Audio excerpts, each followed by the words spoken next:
Wherever there are shadows, there are people ready to kick at the darkness until it bleeds daylight. This is Bleeding Daylight with your host, Rodney Olsen. Today's episode contains some confronting and disturbing content. It also contains stories of hope and deliverance. My guest works to see young women and girls rescued from sex trafficking. He also produces a video podcast titled Liberty Unveiled. Links to his podcast and the anti-trafficking work are in the show notes of this episode at bleedingdaylight.net. Today, you'll hear stories of people who are truly kicking against the darkness until it bleeds daylight. On the surface, Teshuah Tea Company is a small business selling quality tea, coffee and unique gift items. But there's something far more serious behind the scenes. Bradley Hopp is the co-founder of Teshuah Tea Company, and he joins me today to talk about the reason behind the business. Brad, thanks for joining me on Bleeding Daylight. Oh, thank you for having me. I really appreciate it. What is the meaning behind the word Teshuah, and how does that fit into what you're doing with a tea company? Okay, so that's a great question. Teshuah is the Hebrew word for deliverance.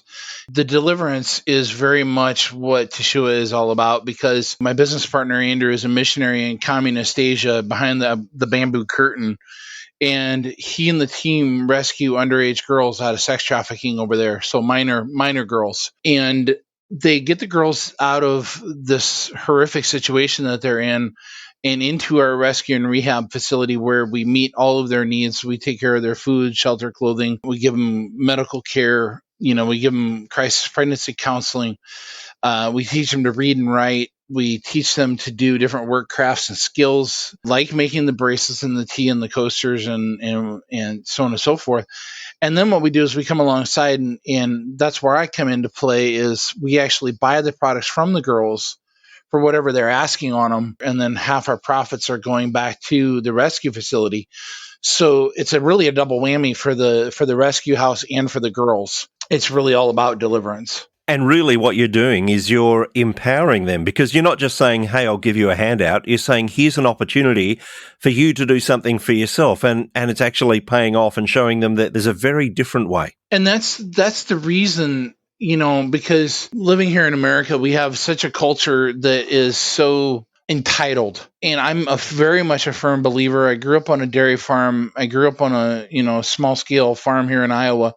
So I'm very much of the mindset that you give a man a fish, you feed him for a day. You teach a man to fish, and you feed him for a lifetime. So that's really the philosophy behind Teshuah, is to economically empower the girls. We basically work to give them a work ethic so that they know how to provide for themselves when they leave our rescue facility, and they don't have that entitlement mentality. They even though we're providing their needs while they're under our care, they have also learned to contribute to the household. They've learned to contribute to the needs of the household through doing dishes and through doing laundry and working in the tea shop and so on and so forth.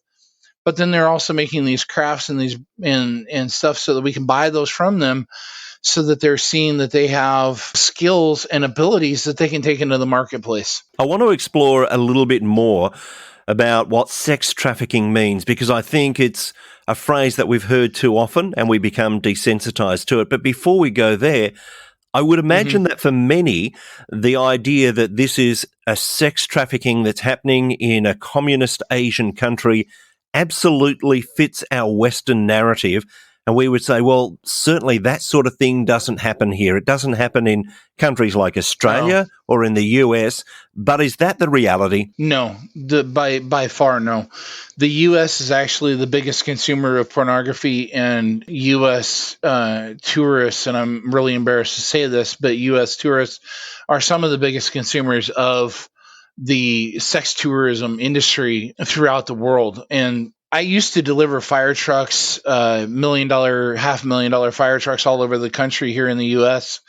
And so my world was different than a typical truck driver, because I didn't stay in truck parking lots. I would, hotels every night and whatever. But still, my world crossed enough that you would see truckers against trafficking, and you would see different things, and so it's very much a real problem. And actually, the Asian country that my partner works in, their technology for running brothels has been imported into the U.S. Through massage parlors, through karaoke clubs, through front businesses like that provide a cover for, what looks like a legitimate business is actually a cover for the brothels. So it's actually a lot of the people in Western countries like ours that are actually fueling this kind of industry. Right. And partially because of our opulence as far as our income. We're not a third world country. We have expendable income, and so that makes us purveyors of this kind of garbage. You're talking about young girls and you're talking about minors. Mm-hmm. What sort of age are we looking at here? The youngest girl that my partner and his team have had a hand in rescuing was 11 years old. And she was literally drunk off her behind. Real briefly, the way a rescue mission goes down is they go into the brothel. They have two people inside that are not participating but acting as patrons. It's a karaoke club, so you can go in and sing and spend the evening singing and stuff. And so they go in and spend the evening singing, and then they wait till everybody else gets sauced or drunk, and then they start a ruckus. And then my partner and the team come in and cause even more of a ruckus and literally start grabbing girls and picking them up and carrying them out of the building. And he picked up this 11-year-old and carried her out. Now, we always make sure that we have at least one of our female staff in the rescue van waiting so that she can explain to the girls what's going on, who we are, why we're there. And then they ask them, do you want to come with us? And 100% of them have said yes. It's a frightening scenario that you're setting out there. How are these girls originally lured into this traffic? A lot of times it's either they are one of the girls, her parents went on vacation. She was staying with her uncle. Her uncle sexually abused her, and then he sold her off to his, if I remember right, it was his sister. And then she pimped her out, and then she ended up selling her, or she might have sold her directly. I don't remember if she pimped her out and then sold her on. But anyway, so that was one of the scenarios. A lot of them have aged out of the adoption system or the orphanage system by 14 in this particular country. They expect 14-year-old people to be able to survive on the streets by themselves at 14. Which is, being a father of 6 and having 14-year-olds, that's just the dumbest thing I've ever heard. I mean, quite honestly, a lot of times it's either they were sold by a family member or they were, out on the streets and somebody picked them up and offered them something that looked legitimate. And that's the biggest one. A lot of times they're sold a bill of goods and told, oh yeah, we'll get you into this whatever job, and that's not the case. You say you're providing all that these young girls need to return to society and to help them to heal. How do you help a young girl who's been treated in this way by probably hundreds of men?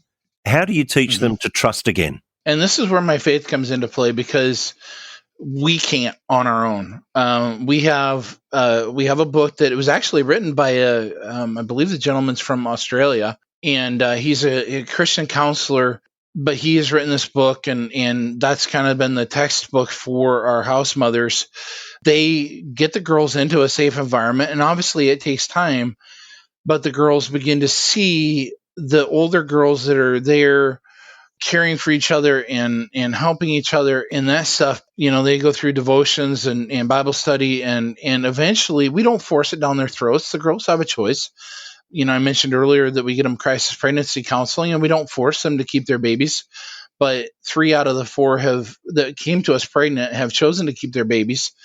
And so that combination that we have going on, it really, the girls see what true Christianity is all about, and they begin to see that, hey, these people actually care about me and they're endangering their own lives for me. It opens up that door for conversations, and it opens up the door for us to be able to share the gospel with them, but then also to help them to recover in deeper ways. Because For example, I'll just give a short story here. One of the girls came to us, and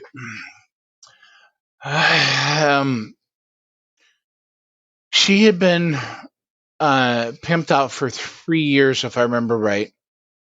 She had not slept a solid night's sleep in at least 3 years. Since she came to the rescue house, she had not slept peacefully all night long. She would always wake up with night terrors and just horrific dreams. 28 days in, she decided to put her faith in Jesus Christ, and she decided to become a Christian. And that night, she slept peacefully for the first time in over 3 years. She slept peacefully for 9 hours that night. And she's not had any more night terrors. She's not had any more nightmares and the awful dreams and stuff. And it has really helped her to come to that wholeness that she needs, because we're limited on what we can do. I mean, we're humans. There's spiritual healing that has to happen, and we're only able to give so much healing, but we can offer Christ, and that's where the true healing is found. You touched on the danger that's involved for the team that is doing these rescues. What sort of danger have they encountered, and is there an ongoing danger for them day to day? Yeah. First off, this particular country is cracking down on Christians, for one. For two, one of the girls are free to leave if they want to. And so one of the girls had saved up her money, and she thought that her brothel owner was in love with her. So she went back to him because obviously he told her he loved her. I mean, that's always part of the bill of goods. So she saved up her money and she went back to him.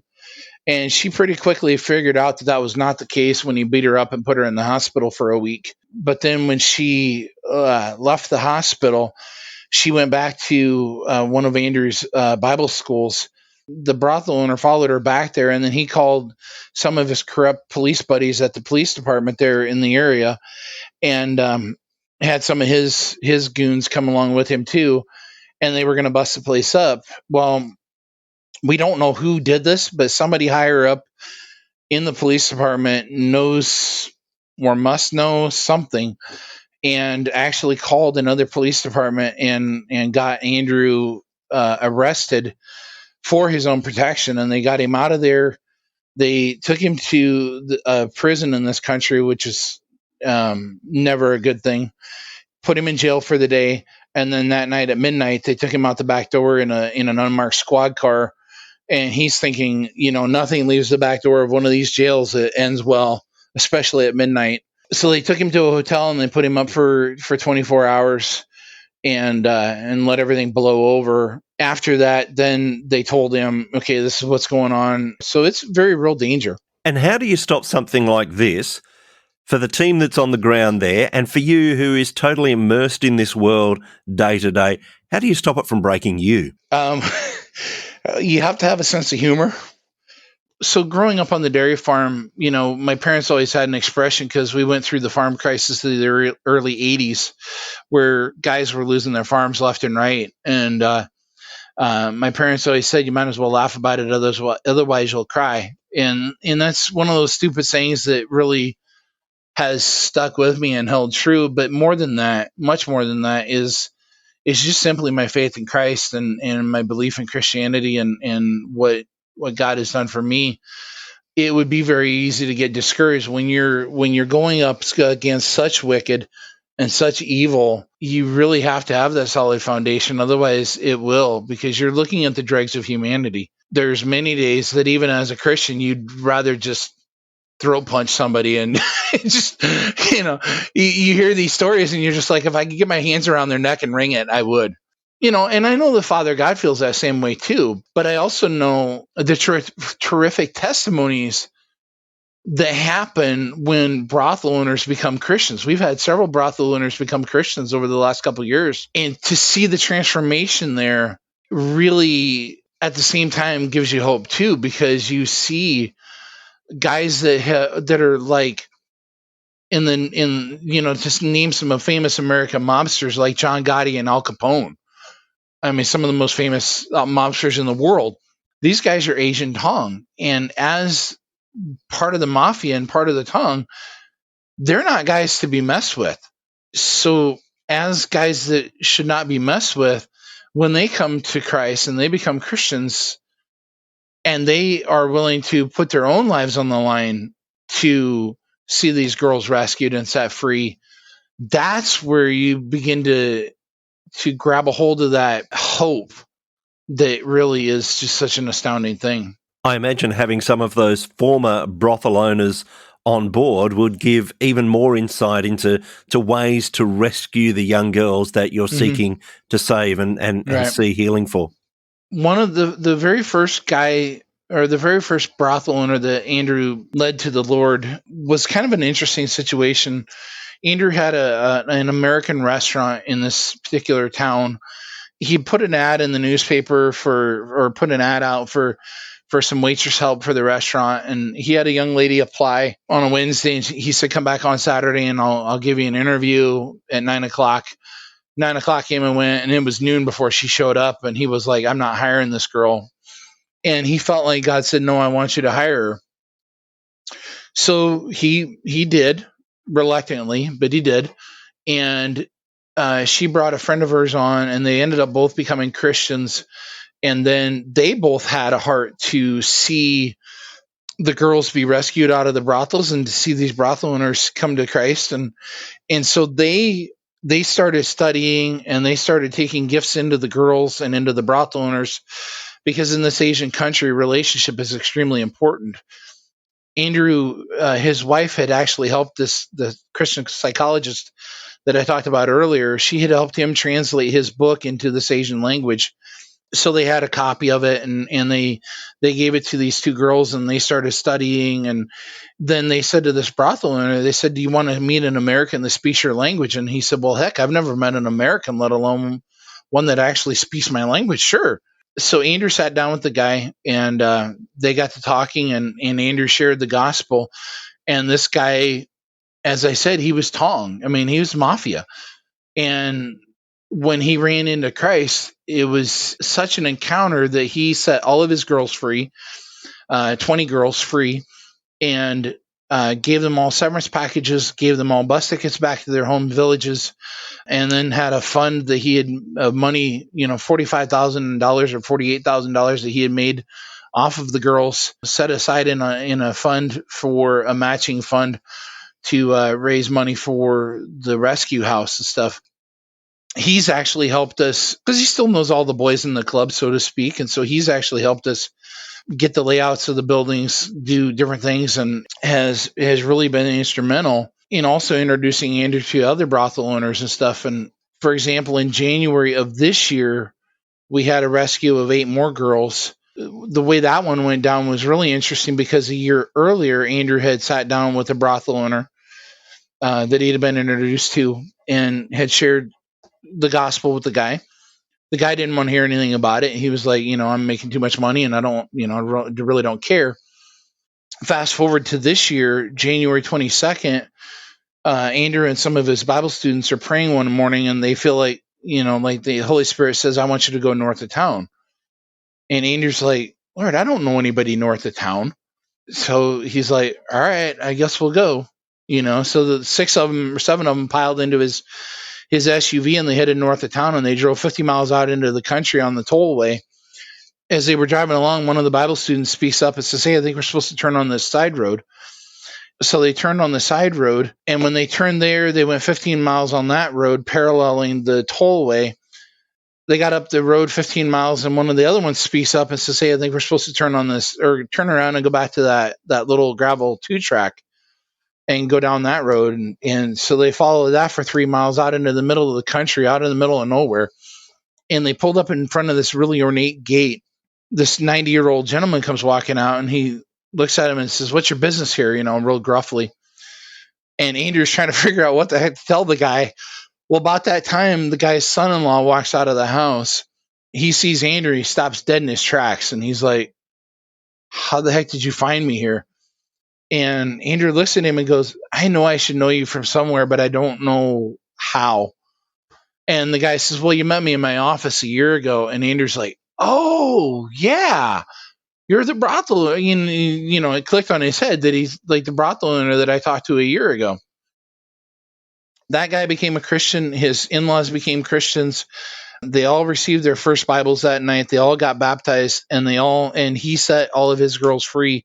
So we rescued 8 more that night just from him meeting Christ. You're talking about releasing young girls from sex trafficking, but you're also releasing some of those brothel owners. I imagine that they would have enormous amount of shame once they come face to face with what it is that they've been doing. They do, but at the same time, a friend of mine and I were talking about this the other day, that sin always carries consequences.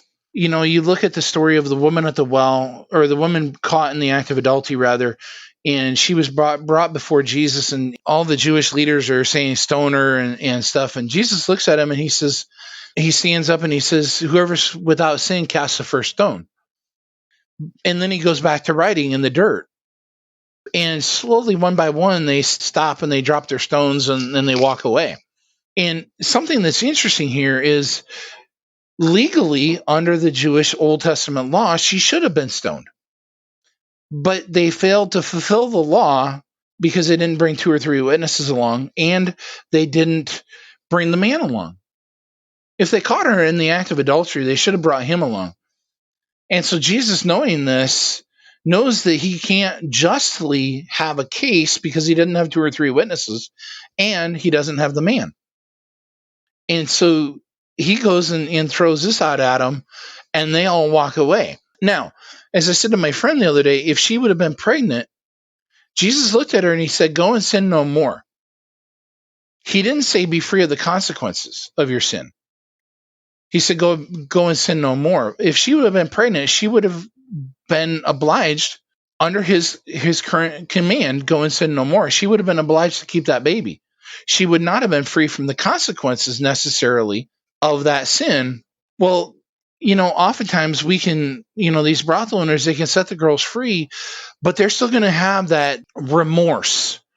They're free from the guilt. They're free from the condemnation. You know, he who Christ sets is free indeed. So they would have been free from that guilt and that condemnation, but they're still going to have that remorse, that sorrow from that. And it's going to be a godly thing that's going to keep them from doing it again.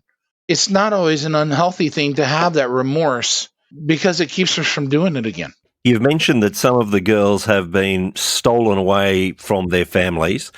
Some of them, their families have actually been involved. But for those girls who have been stolen from their families, is there opportunity for them to reunite? And what's been some of the results of that? I don't know any of the stories of the 20 girls that were set free from the first brothel owner. I don't believe that any of the girls have gone back to that situation, because a lot of times if they do go back to that situation, they would end up back in that same situation. You know, they would have ended up back up in the same situation that oftentimes that got them there in the first place. In other words, there was some reason that they ended up getting trafficked, and to send them back into either their village or whatever would be just putting them back into the hands of the original sellers, so to speak, the kidnappers in the first place. And so oftentimes it's safer for us to keep them. You know, they have the right to go back if they want to. As I said, the one girl, she saved up her money from selling the products to us, and she used that money to go back to her brothel owner because she thought he was in love with her. So they have the freedom to go back if they want to. None of them have chosen to. One of the young ladies that actually won't talk about her parents, won't talk about how she came to be trafficked, won't talk about any of that stuff. She actually learned to read and write. She learned to do her math. She passed all of her high school classes. She got all caught up. She took her insurance classes and passed her insurance boards, and is now, as of last summer, living in her own place and actually is a licensed insurance agent.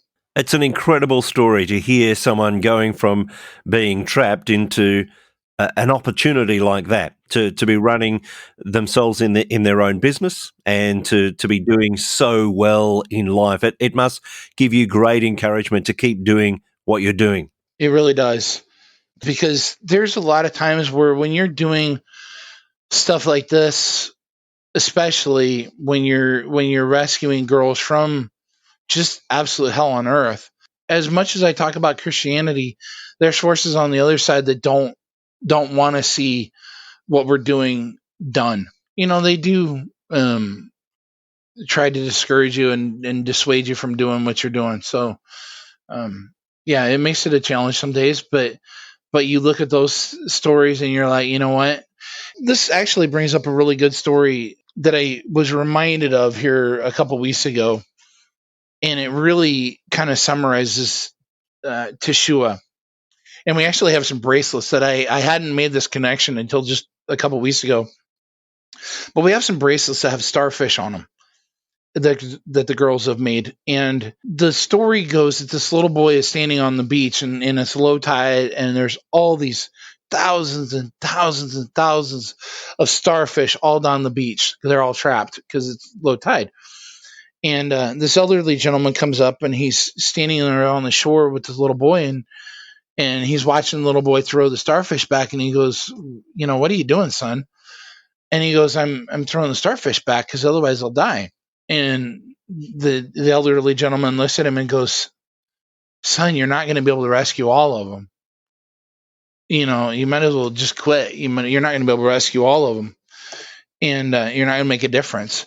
And the little boy stands there and thinks about it for a second. And he reaches down and picks up a starfish and chucks it back into the ocean. And he goes, I made a difference for that one.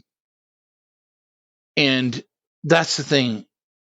I was looking at some trafficking numbers tonight before we came on the air, and nearly 4 million adults and 1 million children are victims of sex trafficking, and 7 out of 10 of them are exploited in Asia and the Pacific region. It's a 97 or $99 billion a year industry. It's a huge industry. And while we may not be able to get to all of them, we can make the difference in 1 or 2 or 5 or 20 or 40 or 80. We can make the difference in their lives. So it really means a lot to me to be able to make that difference, even just a few people's lives. I was going to ask about the numbers and the scope of the problem, and you've outlined that, and it is shocking. But I do wonder sometimes, and I remember once being in India and in a street where there were hundreds of brothels, and they estimated between 12 and 15,000 girls being prostituted in that street. And my mind started to turn to the amount of guys that each girl sees each day, and therefore continuing to try and do the maths in my head and come to terms with the enormous number of people that are using these terrible, terrible services. It's a huge problem.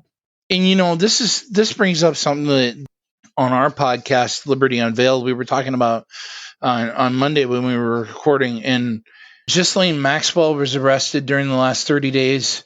She's Jeffrey Epstein's girlfriend and accomplice. And she has supposedly has proof. Well, she does have proof of a global elite pedophile and human trafficking ring. In the UK, there was a massive global pedophile ring bust. 31 children were rescued and 700 suspects are being investigated. Germany is investigating 30,000 potential suspects in a pedophile ring, 116 trafficker arrests, and 1,489 victims were rescued. Florida had 6 human traffickers busted and 5 women rescued. Pennsylvania had 8 men arrested as part of a trafficking ring. Spain had 12 arrests and 1,000 victims rescued. Italy had 10 arrested in a trafficking ring. Baltimore businessman paid $90,000 to sex trafficking operation. The feds charged. There was a man in California was arrested for operating a $21 million international sex trafficking website. Bangladesh, 52 were arrested in a trafficking ring. Scotland, dozens of arrests and 18 rescued. Malaysia had 18 police officers and army officials arrested for human trafficking. It's amazing. A French man was arrested for raping 300 plus young girls.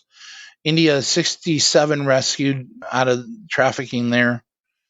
So, I mean, I just skipped over several of them, quite a few of them actually. And so the trafficking numbers are just outrageous. When we start to try and think through these numbers and see the size of this problem, and we can see that most of the time it is fueled by a desire, especially by men, who have a desire to act in a way that they should not be acting and that is absolutely evil. There would be some who would see prostitution, would see pornography as something that, as long as the participants are willing, it's okay. What would you say to that? That's a major, major, major misnomer, because oftentimes men are looking at pornography and they think that the girls are willing, but oftentimes they're not. I think they said like 70% or higher are actually trafficking victims. And what you're seeing looks like they're willing participants, but they're really not. And oftentimes the reason they look like they're willing participants is because they've either been threatened with death, or their family has been threatened, or they're being told, if you don't participate and you don't act the way we want you to act, your family will be killed. There's much in the way of coercion and blackmail, and so, when men think that all this is all just, fun and games, and nobody's really being hurt, that's not really the case. That's not really the truth. There is no choice. If you are told either do this or you'll be executed, or do this or your family will be hurt, and you've already been raped, and you've already been, see, something that happens, and if you look at the method for most all of the traffickers when they're grooming somebody, they will first rape them, and what that does psychologically to the person is it breaks down their, if you talk to trafficking victims, they'll always say, after I was raped, I felt like I was worth nothing. And it causes psychological and spiritual damage to them. And so then when their families are threatened and stuff, they still care for their families, and they're like, I'm not worth anything anyway. So therefore, I might as well, I'll, to save my family, I'll do what I'm told. It's a very dark world, and sometimes we just have to call things for what they are. We're talking about an industry, so to speak. We're talking about sex work, and we use all these phrases. But obviously, if women are being coerced in any way to participate, and especially for these young girls, that's not sex work. That's not an industry. That's, as you say, rape. That's pure and simple rape. And this is where I get really frustrated and really, yeah, I suppose angry would be the right word, with I'll try to be nice, the numbskulls in Holland and in Northern Europe that are protesting for sex workers' rights and stuff like that. If you go back to the basis of all of this, even the ones that are older and say they're there willingly, I will guarantee that if you look back through their past, they were molested when they were a child. And so if they were molested as a child, even though they think they're there willingly now, they didn't start out there willingly. They were molested, they were raped when they were a child. There has been some kind of childhood traumatic damage done to these children, like my partner Andrew is rescuing, where they're still underage and they're minors, or where they say they're willingly in the industry as adults or whatever. I don't imagine that point of view makes you very popular in some circles. No, but you know what? I'm a farm kid from Iowa, and I really don't care. I'm not trying to be crass, but it's, you know what? I care more about the people that we're rescuing, and I care more about the people that are being damaged than I do about me being popular or anything else. When you damage a child, you're causing things to be set in motion. And Jesus said he took this approach to it. When you damage one of these children, he said, when you cause one of these little ones to stumble, it would be better for you if you'd had a millstone tied around your neck and you've been tossed into the ocean. He doesn't take to it kindly. It causes a string of damage in their lives, But then what it does is it also causes them to go out and become abusers later, a lot of times. And it perpetuates, Andrew has an expression, and it's really true: hurting people hurt people. That's the reason we take the approach of getting them healed and completely made whole before we set them back out into the world on their own. I'm wondering if someone is listening today and thinking, this is something I need to get behind, this is something I need to act on. How can they contact you and make a difference? To make it easy on everybody, I have 2 URLs for our website. I have teshuahtea.com, which is TESHUAHTEA.com. But the easier one is DeliveranceTea.com. I just decided after 2 years that it would be probably smart to make it a little bit easier on people. So DeliveranceTea.com is an easy way to find us on Teshuah or on Deliverance Tea or TeshuahTea.com. They can go to the donate page, and under the donate page, we have a direct link, a PayPal link to the rescue house. So when somebody makes a donation there, it does not go through me. It does not go through the business side of everything. It goes direct to the rescue facility and helps us take care of the girls, because it costs a lot of money. A typical rescue mission is about $500, but aftercare, or the initial aftercare, getting them new clothes, medical care, all the things that they need, all the toiletries, all that stuff, because they literally come to us with the clothes on their back and nothing else. And so we get them all new clothes, toiletries, medical care. That costs about $2,000. But then on a monthly basis, per girl that's in our rescue facility, it costs us $16.67 a day per girl. Well, what I haven't told you about is we had a brothel owner reach out, and he's like, my brothel's been shut down because of COVID, and I've been housing and caring for the girls for the last 6 months, and I can't keep doing it. And I heard about you guys, and so here's my 13 girls. So we now have 41 girls and 2 female staff in our rescue house. We're in the process of finding a second one, because obviously a 2,300 square foot house is too small. So we need to expand, get more staff. So when somebody makes a donation, that helps us defray the costs of that, because it costs right now with 41 girls, it's closer to $21,000 or $22,000 a month that it costs us to care for everything. But a donation is a great way to get behind what we're doing. And we'll include links to the website in the show notes, so you can check that out at bleedingdaylight.net. You can find all the information there. Brad, it's been wonderful to speak to you, speaking about some very dark things, but the light is starting to shine through in so many of those areas. We thank you for the work that you are doing, and thank you for your time here today. All right. Thank you so much. I really appreciate it. Thank you for listening to Bleeding Daylight. Please help us to shine more light into the darkness by sharing this episode with others. For further details and more episodes, please visit bleedingdaylight.net.